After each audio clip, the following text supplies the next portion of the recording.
السلام علیکم ورحمۃ اللہ وبرکاتہ۔ دوستو کی حال چال ہے؟ ٹھیک ہو؟ امید کرنے ہیں تسی سارے خیر و عافیت دے نال ہووگے۔ اللہ تعالیٰ تمام نو اپنے حفظ و امان دے وچ رکھے، آمین ثم آمین۔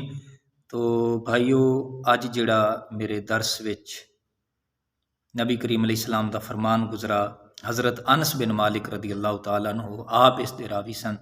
حضرت انس بن مالک رضی اللہ تعالیٰ عنہ آپ نے عرض کیتا، یا رسول اللہ صلی اللہ علیہ وآلہ وسلم، تسی میری شفاعت فرماؤ گے؟ آپ نے فرمایا، ہاں میں تیری شفاعت کراں گا۔ تو میرے محبوب دے غلاموں، پتہ چلدا ہے کہ اللہ تعالیٰ دے محبوب علیہ الصلاۃ والسلام دی بارگاہ دے وچوں شفاعت طلب کرنا، اے صحابہ کرام رضوان اللہ تعالی علیہم اجمعین نے سانو عقیدہ دسا ہے۔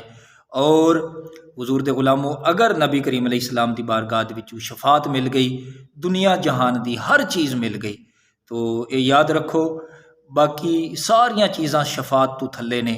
اتھوں یہ بھی پتہ چلتا ہے کہ نبی کریم علیہ السلام دی بارگاہ دے وچوں بندہ اولاد طلب کرے، مال طلب کرے اور ایمان دی سلامتی طلب کرے، حضور دے صدقے حضرت انس بن مالک رضی اللہ تعالیٰ عنہ آپ نے یہ سانو دسا ہے کہ یہ ساریاں چیزاں اللہ تعالیٰ نے اپنے محبوب علیہ السلام دے صدقے سانو عطا فرمائیاں نے۔